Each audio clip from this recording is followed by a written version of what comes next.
and welcome to the build-up from RamsTV. Derby County are heading down to the Valley tonight, looking to make it 2 away wins in 4 days. The Rams heading to Charlton Athletic in the Championship.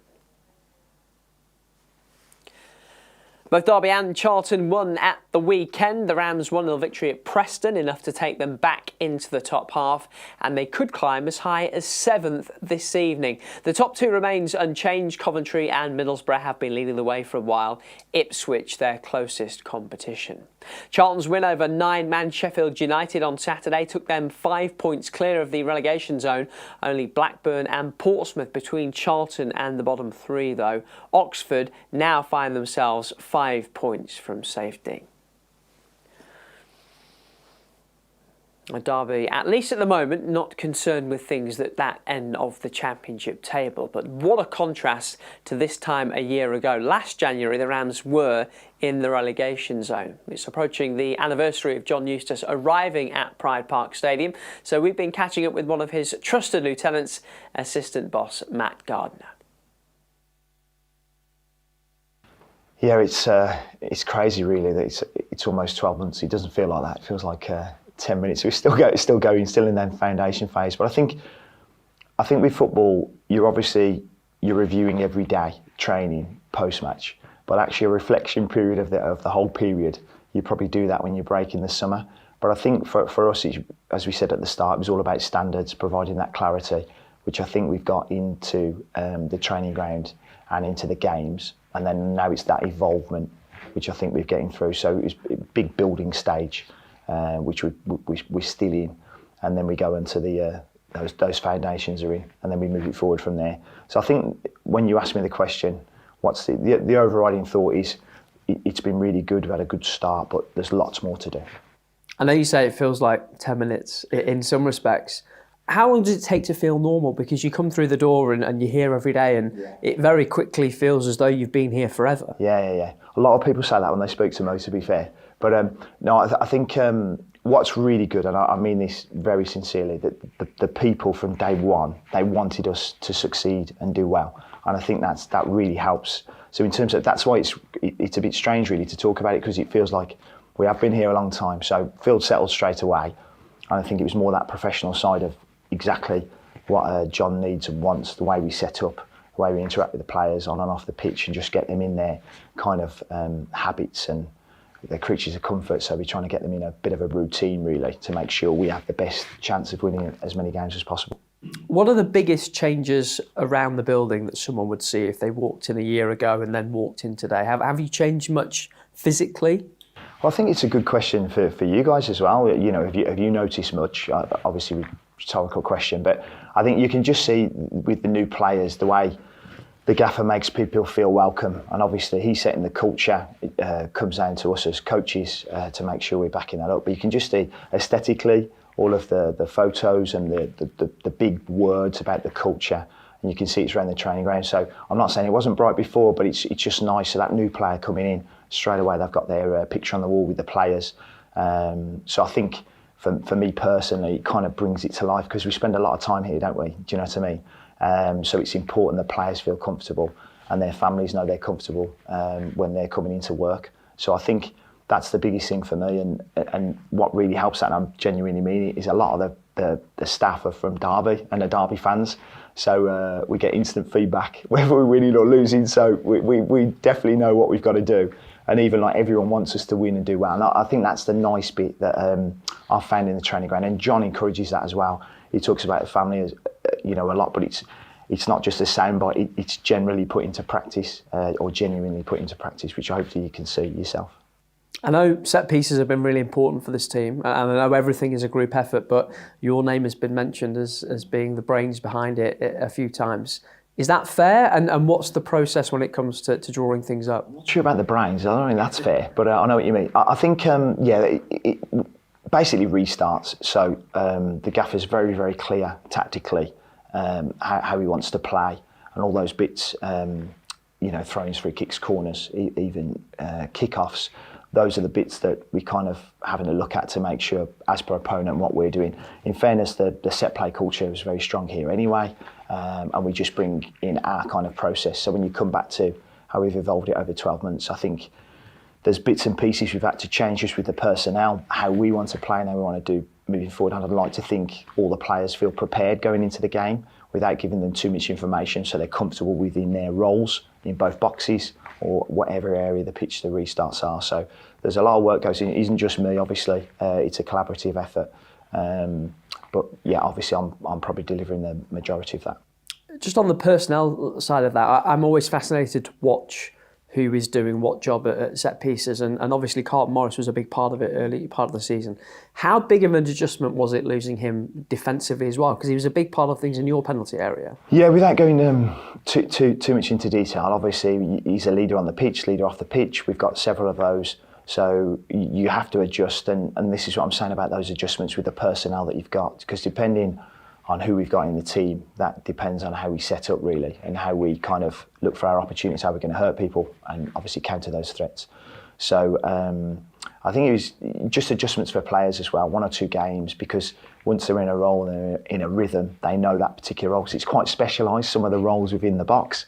I know it probably seems quite simple, and it just head it, which is what the lads say to me a lot of the time, which is not a bad way of looking at it. But I think some of the particular things that you've got to do, and with the boys that have been in the game a longer time, they're obviously leaders on the pitch and they're understanding situations and what we want as coaches. So obviously when you lose someone of Carlton's magnitude, the next person's got to step up, and that's when the gaffer's always talking about that leadership and who's the next one. And in fairness, we've had some, without naming individuals, we've had some really good people step up and organise those things in the game. Great to hear from Guards, more from him in Matchday Live later as we build up to Derby County's trip to Charlton Athletic. And while the Rams were winning at Preston on Saturday, Charlton got the better of 9-man Sheffield United at the Valley. The visitors had 2 players sent off in the first half. Head coach Nathan Jones led Charlton to promotion via the League One playoffs last season. He was positively giddy at the weekend. It's a tough day, it's a tough game. We're coming up against a side that is one of the favourites to get promoted to the Premier League. 6 months ago, we were both in the same hotel. One to get promoted to the Premier League, one to get promoted into this division. So we have to realise where we are. We are level points with Sheffield United. We've taken 6 points off them. Today was fortunate because the first 20 minutes we needed our goalkeeper to keep us in the game because we didn't play well enough. We did not play well enough. Then once the sending offs came, when we were able to control the game more because we had more possession and they had less players, and then we showed one bit of quality and scored the goal. But for me, the frustration is the fact that we have to realise where we are. We're coming up against monsters of football clubs. 2 years ago, nearly 2 years, I came into the building and we were losing to Northampton and losing to teams, and we're facing League Two in the face. We were facing relegation to League Two, and right now we are competing at Championship level. Right, we are competing at Championship level, and that's the meteoric rise that we've had, or the steady rise that we've had. And we have to realise we come up against good players. And then today, when we tried to control him, when we tried to openings, there was an edginess. There was I think, and our fans are brilliant when they go. But the more we risk possession, the greater opportunity was for them to break and to score. We're in a moment where we're not fluid, we're not at our best. We aren't, but they are honest, they are trying, and we are new to this level. We brought in quality with Clark and Dykes today, and we have to grow and but we're going to need everyone, and we have to realise, because we are not going to just run over every team we play against, because this is a monster of a league. It's one of the best leagues in the world. It's one of the toughest leagues in Europe, and we are new to it. And that's just the realism. I'm proud today because we've got 3 points. We needed 3 points. Every win is tough here, regardless of how many you play against. Yes, you expect to win 9 men, but there's no God-given right. And they have the quality to break away, to hit it from 30 yards. Hamer hits them from 30 yards, and he can do that. So you have to be very cautious at times. We made positive substitutions. We made positive changes to go and win the game, and we did. 3 big points today. There'll be an even bigger 3 points if we can build on them on Tuesday night. Great to have back-to-back home games. Well, it is great to have back-to-back home games because we have been away all the time, and that's been tough. So today, we dust ourselves down. We've got to prepare well tomorrow. It's been a whirl, and I feel exhausted today with everything because the emotion and the decisions you have to make in game. It was an emotional game, and I tried to give as much as I can. So I'm going to rest tonight because I need it, and then we go again Tuesday. That's the Charlton boss Nathan Jones after their win over Sheffield United on Saturday. It did come at a cost. Harvey Nibbs was stretchered off, and Charlton are expected to be without James Bree tonight as well. You might remember his goal in the return fixture at Pride Park back in September. His loan deal expired after Saturday's game, so he won't be in the lineup this evening. Derby had one of their lone stars back in the starting lineup for the win at Preston on Saturday. David Ozoh playing a big part in that win at Deepdale. Yeah, it was good to be back. It was a long time out, and yeah, just good to get my first start, and I'm ready for more. Does being part of a winning side make it even sweeter as well? Yeah, of course. I mean, you could see the celebrations after the game, and you can see how happy you were to get that win. And I feel like it's important to get that first win to get into that run that we once had at the start of the season. So yeah. 3 months you were out of the lineup in the end. How difficult did you find this one?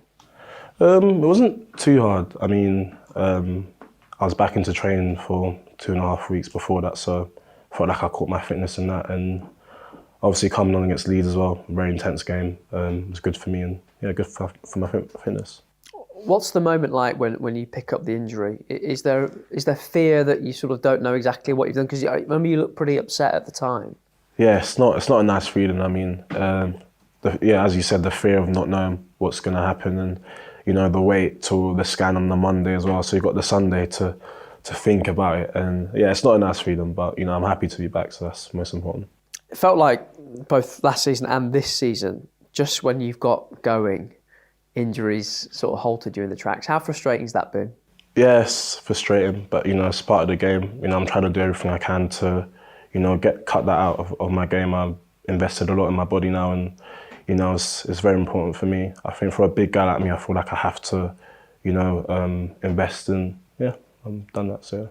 What does that look like, investing in your body? Invested into like some oxygen chamber, red light therapy. So it's quite expensive, but I got to do these things to play a game. So yeah. And I guess it's part of the process. We forget how young you are of understanding and learning what your body needs, right, and what you can go through with it. Obviously, yeah, everyone's different. Only being 20 years old, this coming into a tough league like the Championship's not easy. And as I said, having a big body like me, it's not very easy to, maintain if you don't really do recovery. So I felt like I've learnt a lot in my body. Unfortunately, there was quite a few of you in the treatment room for a time. Carlton Morris, Max Johnston, Lewis Travis, to name a few. Is it nice to have a bit of company in there? It was a bit selfish, but yeah, it is nice to have a bit of company. But yeah, because injuries can get a bit lonely, and it can be tough on your head. But not just that, but obviously having your family around you and having that support system around you. So it wasn't too bad, and I'm grateful for everyone that's with me. So yeah. I had to double check this, but Saturday was only the second time that you and the captain have started alongside each other in midfield. Tell me about Lewis Travis and how you see your games working together. Yeah, I think we complement each other very well. I think, he gets me G'd up for the game. I mean, before the game, he gives me the biggest death stare and tells me, Dave, come on, we got to win this. And yeah, as a top guy, great leader. I feel like we've missed him a bit this season, and yeah, and just a great footballer as well. So yeah. 19 games to go now this season. What are your aims for the rest of the campaign?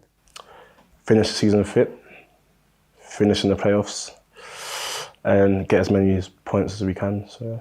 There's a lot of optimism, isn't there, about what this group's capable of?